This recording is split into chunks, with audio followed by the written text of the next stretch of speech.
Welcome to the Life Leadership Podcast with myself, Leila Singh, all things coaching, career, and personal branding. This podcast is for ambitious career professionals like you, wanting to create a life of choice and freedom, to be, do, and have more through overcoming limitations, to develop new perspectives and insights, and to redefine your success, be that in work, health, relationships, and so much more.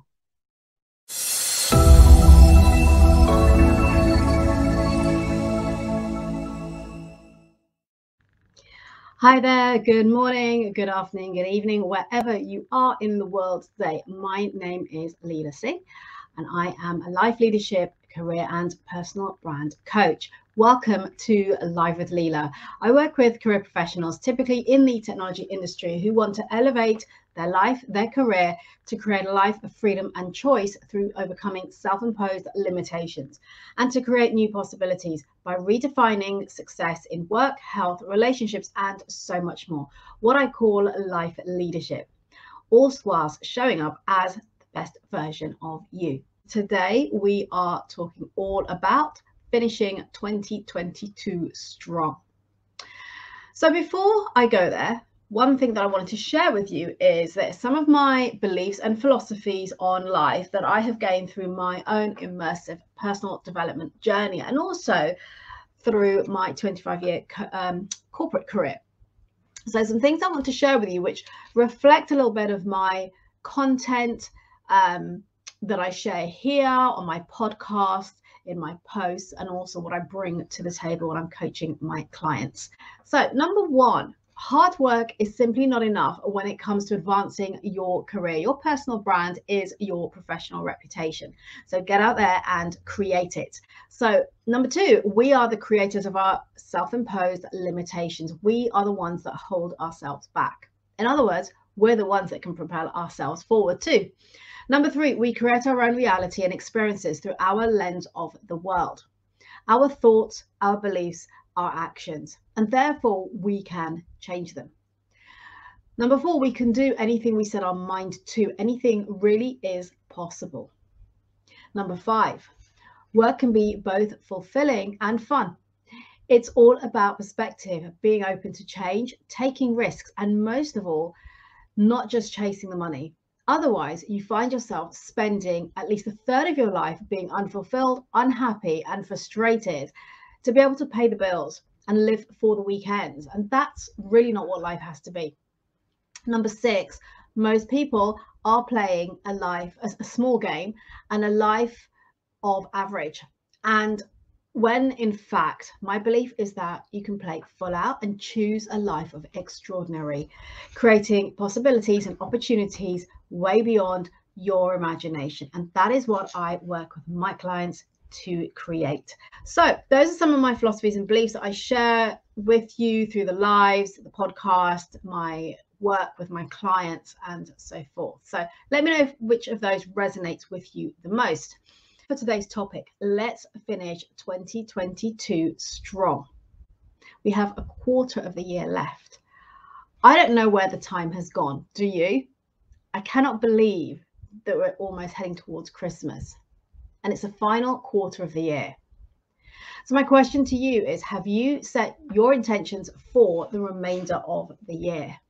Or are you continuing on that hamster wheel with no clear direction or focus, and leaving your intentions and goal setting for the new year? I ask this of you because it is so easy. After all, December is holiday season. Many write the month off because it's celebration, socializing, spending times with your loved ones, and enjoying yourselves. And so we don't really put a plan in place that runs over December because we feel like we're not going to get any time to do anything because it's Christmas, it's New Year, which means that there are only 2 clear months of the year remaining. And that time, of course, will fly. And so we may as well park our goal setting until the new year. Would you agree? Yes or no? In fact, there is so much that you can accomplish in the remaining 3 months if you take the time to stop, to get present, to being present, and envision how you would like to start the new year. And what I invite you to do is to identify one area of your life that is a priority for you to create change. So which is the one area that's most important for you that you'd like to have a better result, to see some change, have new experiences? So this could be health, it could be relationships, whether it's your partner or relationships with your friends, your family. Maybe it's your career or possibly financial security, perhaps personal development, your social life, your family, your friends. Whatever's important for you, there's no right or wrong answer here. But pick one thing, because I don't want to overwhelm you with planning loads and loads of different outcomes for the year end. But start with one, and if you feel you can pick another one too, even better. So pick one thing that is a priority for you that you would like to see an improvement, a change, or just a better experience for yourself. And then I'd like you to ask yourself these questions, and you might want to grab a pen and paper and write these down. Why is this a priority for me? Remember, we always go back to why. What is your why for doing anything? So why is that thing that you've identified a priority for you? And how important is it for you to create change in this area of your life? So I'm going to ask you these questions. You can write them down and answer them for yourself after the live or with me as we go along. You might want to go back and add to it. So the first question is, why is this a priority for me? And then, how important is it for me to create change in that area of my life? And once you've listed those reasons, ask yourself, what other reasons are there? In other words, keep writing until you run out of reasons. And the next question is, and most importantly, who do I need to become to achieve my goal? What must I do differently from what I'm doing now? That's your next question. So who do you need to become? And then what must I do differently from what I'm doing now? In other words, if you keep doing the same thing over and over again, you're going to get the same results. As Einstein said, it's a definition of insanity. That's not what you want to be doing. So what can you do differently from what you're doing now to get you towards the results that you want? The next question is, what support can I call upon to keep me focused, to keep me accountable? So that could be as simple as having somebody as an accountability partner. It could be you need some education, some training, some direction, some guidance, in which case, who can you enroll to support you?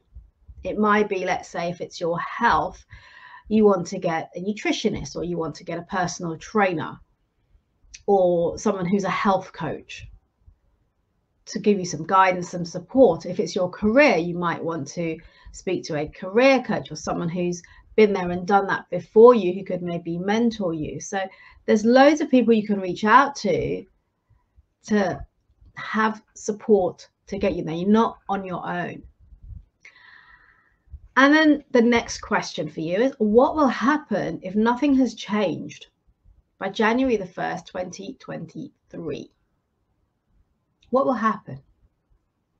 And how will I feel when I'm able to start the new year in the way that I envisioned? So those are the questions that I'd like you to write down and then take some time to answer them.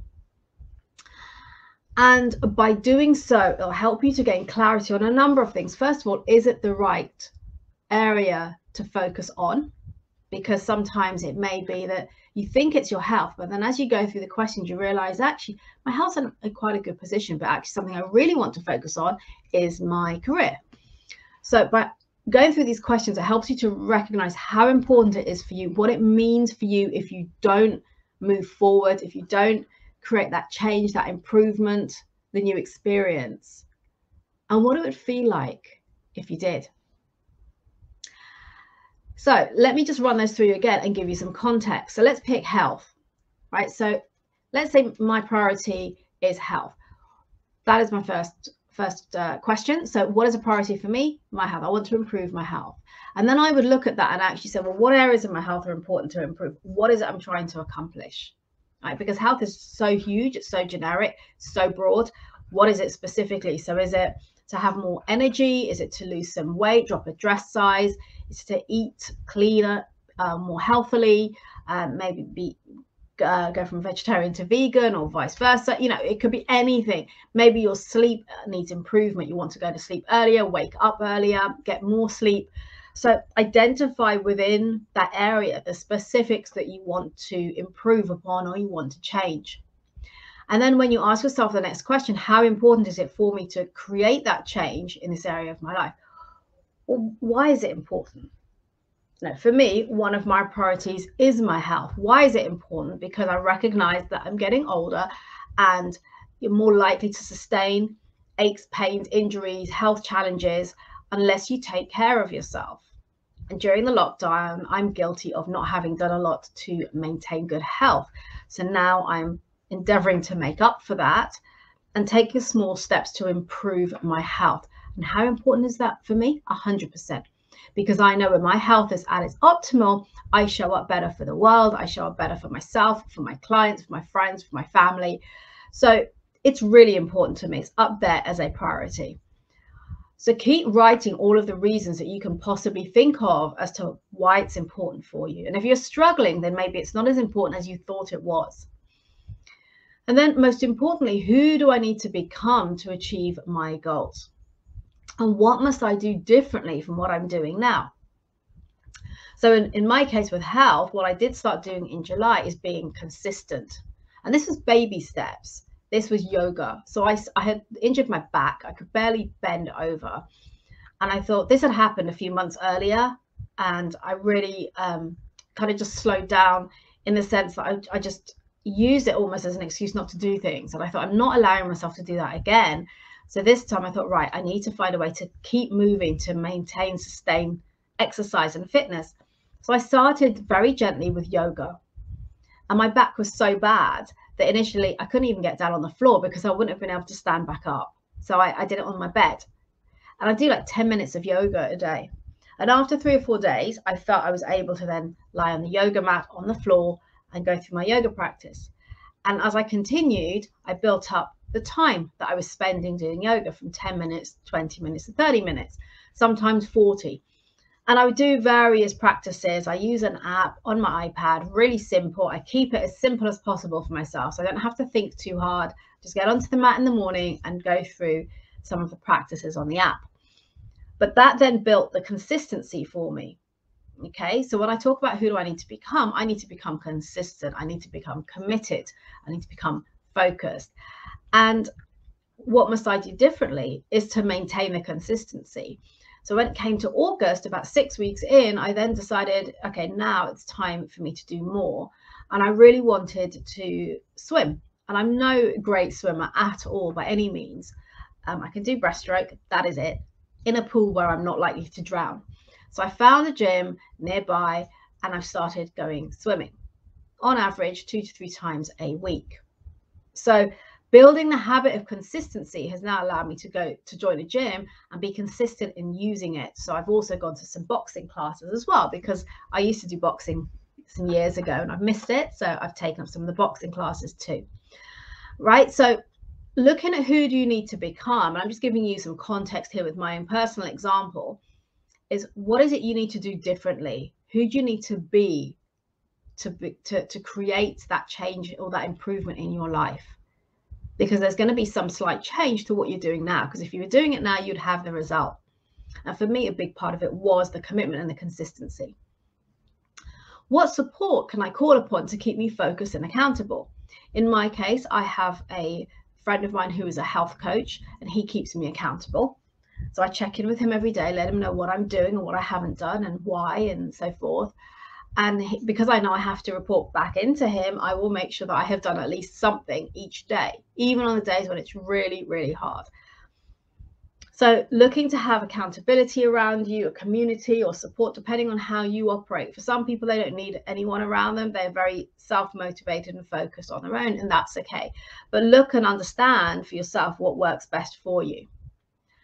And then ask yourself what will happen if nothing has changed for me by January the 1st, 2023. So for me, I will be very disappointed, very upset, very frustrated with myself if nothing has changed.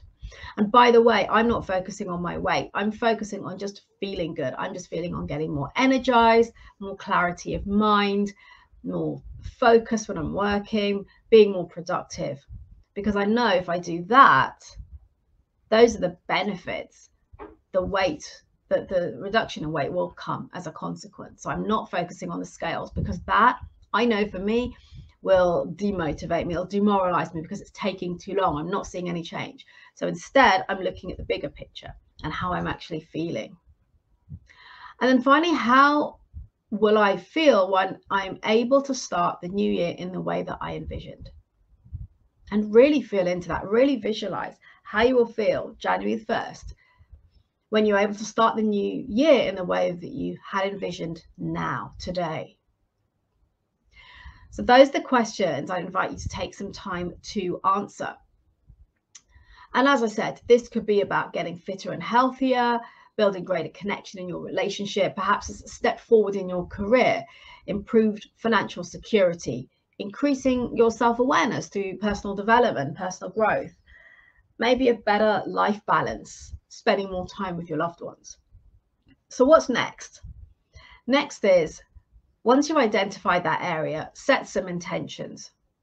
Create some monthly milestones. We have 3 months. So create the milestones that you'd like to accomplish at the end of each month, or by the end of each month. And then work backwards and say, okay, what are your weekly goals? And what are your daily habits that you need to instill to be able to achieve your weekly goals? So every day you are making progress, however small, towards your vision of change and what it is you want to create. A great example is what I shared about the yoga that I did. Initially, like I said, I couldn't really move. I was literally doing 10 minutes, and it was specifically yoga for the lower back. So that really helped me to start to strengthen my back and to be able to have more mobility and flexibility. So it can be baby steps. Just remember that. You don't want to overwhelm yourself or give yourself huge goals to achieve every day, which means that it just becomes too much and you give up, which is what often happens. The next thing is to reflect weekly on your progress, your wins, your successes, however small. Just look at how much you've moved forward from a week ago, 2 weeks ago, a month ago, and tweak what's not working well. So identify things that might not be working well. How can you make that better? What could you do differently? And then reach out and engage the support that you need. You don't have to do this on your own, whether it's getting a coach for your career, your health, a relationship coach. It could be anyone, a mentor, if it's your career. Again, you know, who can you reach out to support you, to guide you, to keep you accountable? This is the process that I followed before. I'm following right now in the areas of my health, my business, my relationships, and creating the changes in baby steps to what I want to really experience so that I can start my new year strong. So the question I'd like to leave you with today is, what one area of your life are you going to improve upon during this last quarter to make your start of 2023 your best ever?